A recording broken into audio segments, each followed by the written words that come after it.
नमस्कार। राज्य शिक्षा शोध एवं प्रशिक्षण परिषद बिहार पटना में आपका स्वागत है। कैसे हैं बच्चों? आशा करती हूँ स्वस्थ और अच्छे होंगे।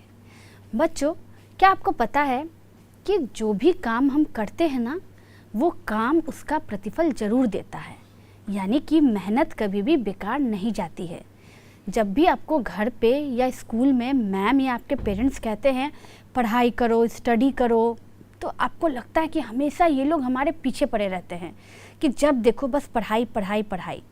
तो बच्चों, क्या आपको पता है कि अगर हम पढ़ेंगे नहीं तो फिर हम काम कैसे करेंगे? क्या बिना पढ़े हुए काम हो सकता है? नहीं ना। तो बच्चों, पढ़ाई इसीलिए बहुत ज़रूरी है, क्योंकि आप जैसा मेहनत करेंगे ना, वैसा ही फल आपको मिलेगा, और जैसा काम आप करेंगे ना, वैसा ही रिज़ल्ट आपको मिलेगा। तो अगर आप चाहते हैं कि मेहनत करें और एक अच्छे मकाम पे, अच्छे पोजीशन पे जाए, तो उसके लिए तो पढ़ाई ज़रूरी है ना। बिना पढ़े लिखे तो हम कुछ भी नहीं कर सकते। तो बच्चों, आज का जो हमारा लेसन है ना, वो वर्क से ही रिलेटेड है, यानी काम और पढ़ाई से रिलेटेड लेसन आज मैं आपके लिए लाई हूँ। तो इसे पढ़कर आपको समझ में आएगा कि पढ़ाई कितनी ज़रूरी है हमारे लिए। तो आज के हमारे लेसन का नाम क्या है?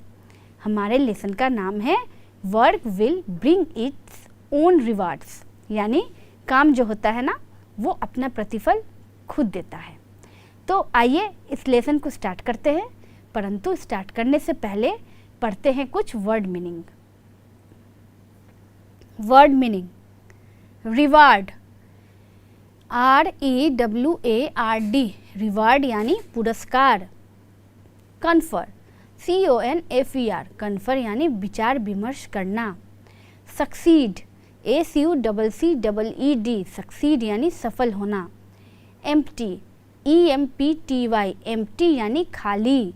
ब्रेन, BRAIN, ब्रेन यानी दिमाग। जिल, ZEAL, जिल यानी उत्साह। गोल्डन, GOLDEN, गोल्डन यानी सुनहरा। बिगिन, BEGIN, बिगिन यानी शुरू करना। स्टडी, STADY, स्टडी यानी लगातार। तो बच्चों, आपने देखा कि हमने यहाँ कुछ शब्दों के अर्थ आपको बताए। अब आगे के लेसन में हम देखेंगे कि ये सारे वर्ड कहाँ यूज़ होते हैं। तो रेडी हैं इस लेसन को पढ़ने के लिए? तो आइए स्टार्ट करते हैं। Work will bring its own rewards. It is time to study hard. Work will bring its own reward. So work, work, work. यानी कि समय अब आ गया है कि हमें मेहनत करना है, यानी study hard.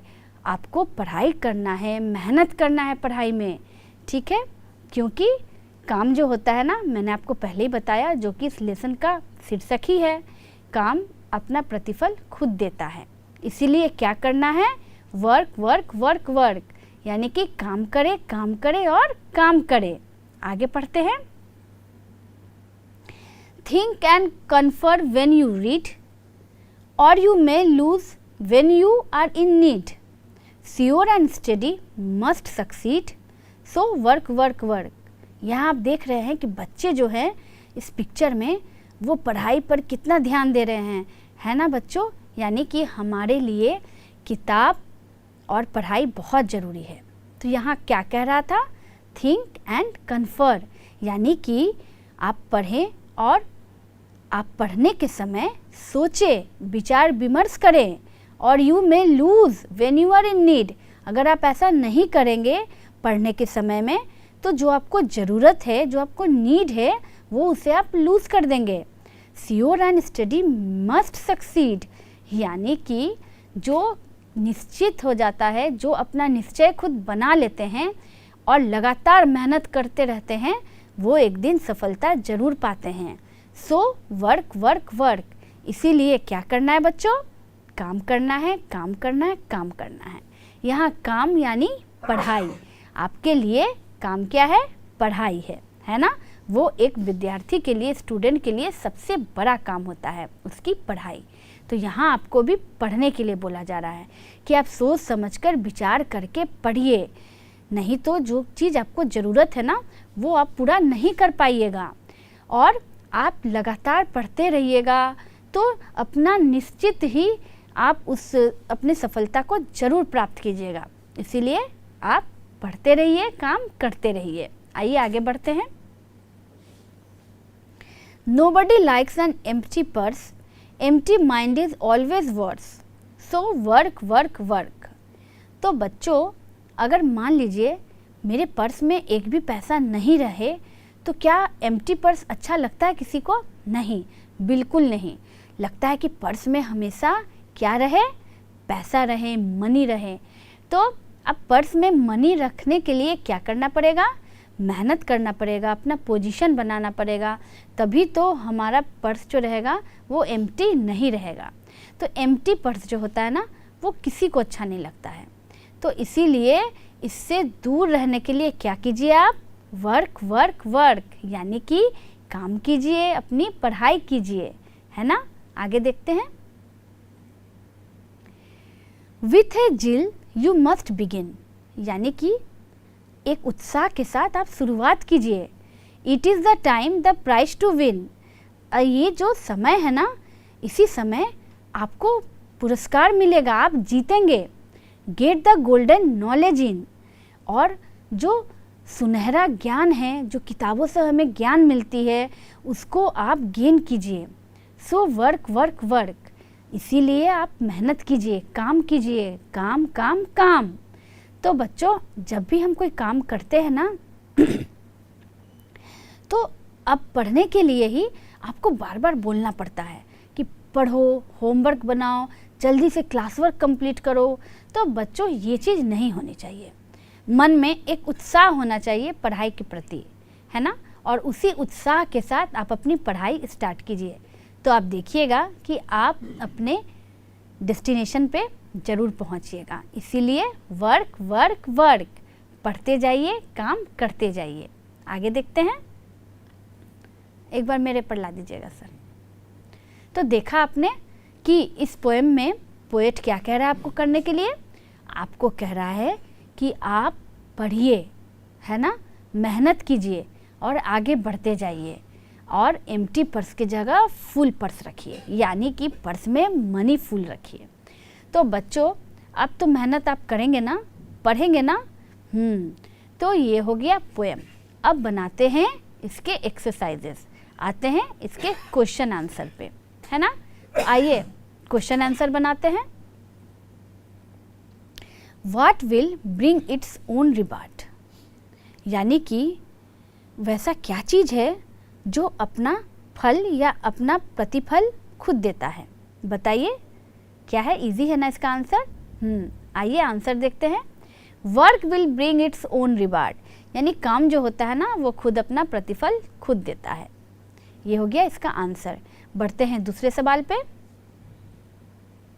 What should we do when we read, यानी कि जब हम पढ़ते हैं तो हमें क्या करना चाहिए? आइए आंसर देखते हैं। We should think and confer when we read, यानी कि हमें सोचकर और विचार विमर्श करके पढ़ना चाहिए, है ना। इस पोएम में भी आपने देखा ना कि कभी आपको क्या कह रहा है कि सोच समझकर विचार करके पढ़िए, हैं। तो बच्चों, इसे पढ़ने के बाद आपको समझ में आया कि कभी आपसे क्या कहना चाह रहे थे, क्यों आपको काम के लिए बोल रहे थे, पढ़ने बोल रहे थे। तो आइए आगे बढ़ते हैं। Why do we not like an empty purse, हमें खाली बटुआ या खाली पर्स क्यों अच्छा नहीं लगता है? आइए आंसर देखते हैं। An empty purse cannot give us anything, so we do not like an empty purse। अब खाली पर्स ही है, पर्स में कुछ है ही नहीं, तो क्या हम कुछ चीज़ें खरीद सकते हैं? कुछ क्या, हम तो कोई भी सामान नहीं खरीद सकते। तो क्या एम्प्टी पर्स अच्छा लगेगा किसी को? नहीं। इसीलिए एम्प्टी पर्स किसी को भी अच्छा नहीं लगता है, क्योंकि हम उससे कुछ भी काम नहीं कर सकते हैं। ठीक है, तो आइए आगे बढ़ते हैं। Why should we study regularly, हमें लगातार पढ़ाई क्यों करनी चाहिए? देखते हैं इसके आंसर को। Regular study can make our study complete, यानी कि लगातार पढ़ने से ही हमारी जो पढ़ाई है वो पूरी होती है, इसीलिए हमें लगातार पढ़ना चाहिए। अब मान लीजिए कि आज हम कुछ पढ़ते हैं, अब फिर 2 दिन नहीं पढ़ते हैं, फिर तीसरे दिन पढ़ते हैं, फिर 2 दिन नहीं पढ़ते हैं, तो इससे क्या फ़ायदा होगा? जो भी लेसन हम पढ़ रहे हैं वो तो हम भूलते जा रहे हैं। इसीलिए पोएट ने भी कहा है आपको रेगुलरली पढ़ने के लिए, यानी लगातार पढ़िए। जो बच्चे लगातार पढ़ते हैं ना, वो कभी कोई लेसन नहीं भूलते हैं। ठीक है, तो आप भी लगातार पढ़ेंगे ना? हाँ बच्चों, आज से पढ़ाई रेगुलरली ही होनी चाहिए। तो आइए आगे बढ़ते हैं। What is an empty mind compared with? यानी कि कविता में empty mind को किस चीज़ से तुलना किया गया है? तो आइए आंसर देखते हैं। An empty mind is compared with an empty purse। यानी कि empty mind को compared किया गया है empty purse के साथ। यानी क्या हो गया इसका मतलब? जैसे कि कविता में कवि ने कहा कि क्या empty purse आपको पसंद है? नहीं ना, तो जिस तरह से empty purse हमें पसंद नहीं, तो empty mind कैसे पसंद होगा? अगर दिमाग में कुछ है ही नहीं, कुछ आता ही नहीं है, ना पढ़ने ना लिखने, तो क्या वैसे बच्चे किसी को पसंद होंगे? नहीं ना। इसीलिए इस पोएम में empty purse कहा गया है empty mind को। ठीक है, आइए आगे बढ़ते हैं। अब आते हैं चूज द करेक्ट ऑप्शन। यानी कि यहाँ एक लाइन लिखा हुआ है और 3 ऑप्शन दिए गए हैं। तीनों में से जो सबसे सही ऑप्शन है उसको चूज करके आपको बताना है। कह रहा है द पोएम इज़ अबाउट, यानी कविता किस विषय में है? स्टूडेंट यानी विद्यार्थी, फार्मर यानी किसान, लेबर यानी मजदूर। तो जल्दी से बताइए कि the poem is about student, farmer और लेबर किस बारे में है? आइए आंसर देखते हैं। स्टूडेंट, यानी ये जो पोएम हमने पढ़ा वो विद्यार्थियों के बारे में था, यानी स्टूडेंट के बारे में था, है ना? स्टूडेंट को ही तो पढ़ने के लिए कहा गया है ना, इसीलिए। तो आइए दूसरा देखते हैं। Choose the correct option. What should the students do? यानी कि स्टूडेंट्स को क्या करना चाहिए? पहला ऑप्शन है स्टडी रेगुलरली, लगातार पढ़ाई करनी चाहिए। सीट आइडल, यानी कि अकेले बैठे रहना चाहिए। प्ले ऑल द टाइम, हमेशा खेलते रहना चाहिए। तो इन तीनों में से आपको कौन सा लग रहा है कि ऑप्शन सही है? जल्दी से उसे चूज कीजिए और आंसर बताइए। आइए देखते हैं करेक्ट आंसर। स्टडी रेगुलरली, यानी पढ़ाई हमें लगातार करनी चाहिए। तो बच्चों, एक स्टूडेंट के लिए उसका काम क्या है? पढ़ाई। तो अगर एक स्टूडेंट पढ़ाई ही नहीं करेगा तो क्या करेगा? अब दिन भर खेलेगा, ये तो गलत बात है ना।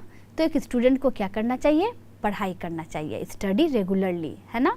आइए आगे बढ़ते हैं। अब आते हैं तीसरा, चूज द करेक्ट ऑप्शन। ठीक है, यानी कि एन एम्प्टी माइंड इज। अब यहाँ कह रहा है कि एम्प्टी माइंड यानी कि हमारा जो खाली दिमाग है वो कैसा है? गुड, यानी कि अच्छा।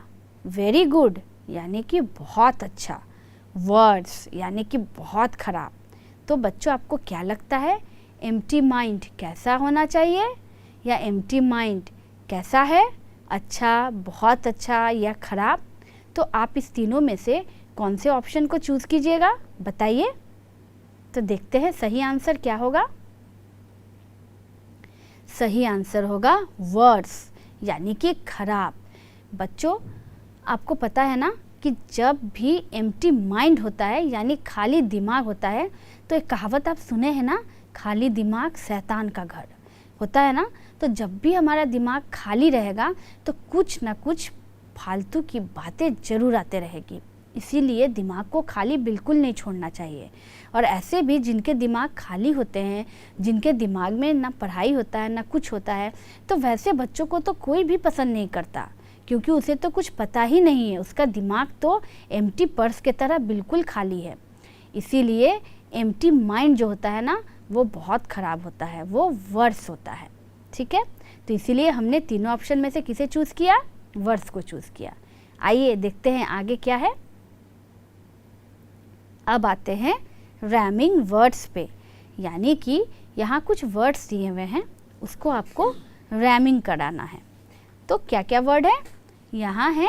हार्ड, HARD, हार्ड, यानी कि जिसे हम कह सकते हैं हार्ड यानी कठिन। रीड, READ, रीड, यानी कि पढ़ना। वर्स, WORAC, वर्स, यानी कि बहुत खराब। विन, WIN, विन, यानी कि जीतना। तो हार्ड, रीड, वर्स और विन, यहाँ 4 शब्द दिए हुए हैं। तो इसके क्या करना है? इसके रैमिंग वर्ड्स बनाने हैं। तो बच्चों जल्दी से बनाइए इसके रैमिंग वर्ड्स। आइए देखते हैं इसके सही जवाब को। हार्ड का क्या होगा? हार्ड का हो जाएगा वार्ड, WARD, वार्ड। वार्ड का मतलब क्या होता है बच्चों? वार्ड का मतलब होता है अलग कमरा, ठीक है। अवार्ड, WAWARD, अवार्ड, और REWARD, रिवार्ड। अवार्ड और रिवार्ड का मतलब होता है पुरस्कार या फिर इनाम। उसके बाद है रीड। तो रीड का हो गया ग्रीड, GREED, ग्रीड, यानी कि लालच। सक्सीड, SUCCEED, सक्सीड, यानी कि सफलता। नीड, NEED, नीड, नीड यानी क्या हो गया? ज़रूरत, है ना। उसके बाद क्या है? वर्स। तो वर्स को रैमिंग में हम क्या किए हैं? पर्स, PURAC, पर्स, जिसमें हम पैसा रखते हैं। कर्स, CURAC, कर्स, यानी कि अभिशाप। और नर्स, NURSE, नर्स, जब हम बीमार होते हैं तो हमारी देखभाल तो नर्स ही करती है ना। विन का हमने लिखा है इन, IN, इन, यानी में। PIN, पीन, यानी कि कांटी। और TIN, टीन, यानी कि जो टीन का सामान हम बनाते हैं। तो आइए इसे एक बार पढ़ते हैं।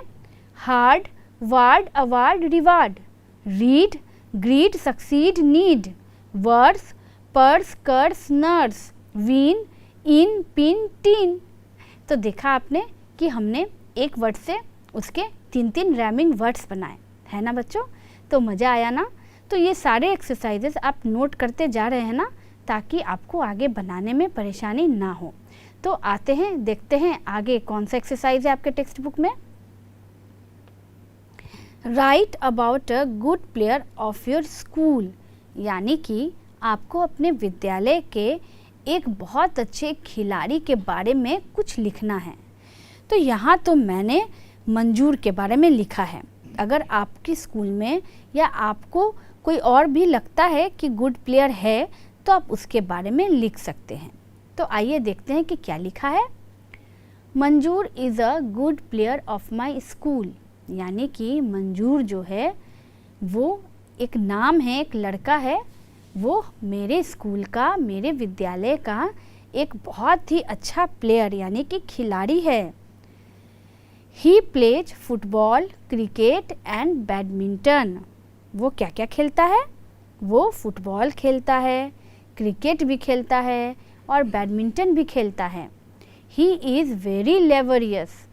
वो क्या है? वो बहुत ही मेहनती है, हर काम में बहुत मेहनत करता है। But he is not brilliant in study.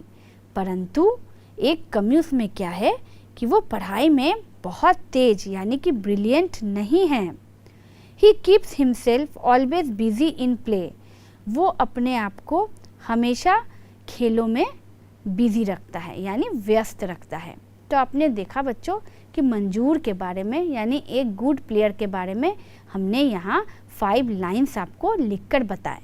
तो आपको भी जो लगता होगा कि आपके नज़र में अगर कोई और भी गुड प्लेयर है तो उसके बारे में आप लिखिए और मुझे बताइए, ठीक है। आइए आगे देखते हैं क्या है।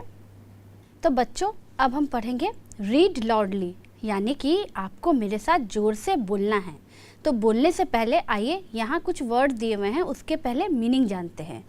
तो मस्ट, MUST, मस्ट, यानी कि ज़रूर। JUST, जस्ट, यानी कि तुरंत। RUST, रस्ट का मतलब होता है कि जो जंग लग जाते हैं, तो जंग लगने के बाद जो बुरा बुरा रंग होता है ना, उसी को हम रस्ट कहते हैं। DUST, डस्ट, यानी होता है धूल। FEEL, फील, यानी महसूस करना।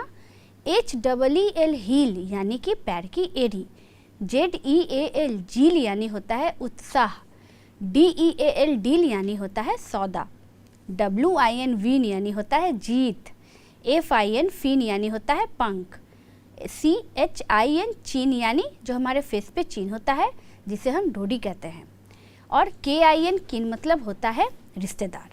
तो इसे अब हम जोर से पढ़ेंगे। Must, just, rust, dust, feel, heal, zeal, deal, win, fin, chin, किन।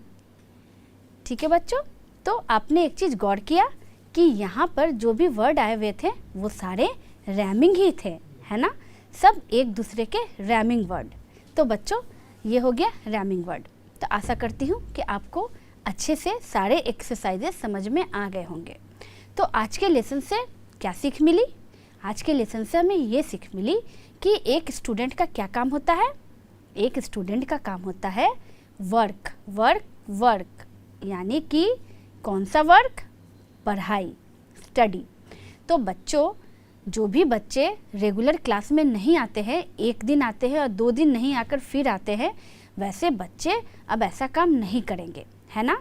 आप क्या करेंगे?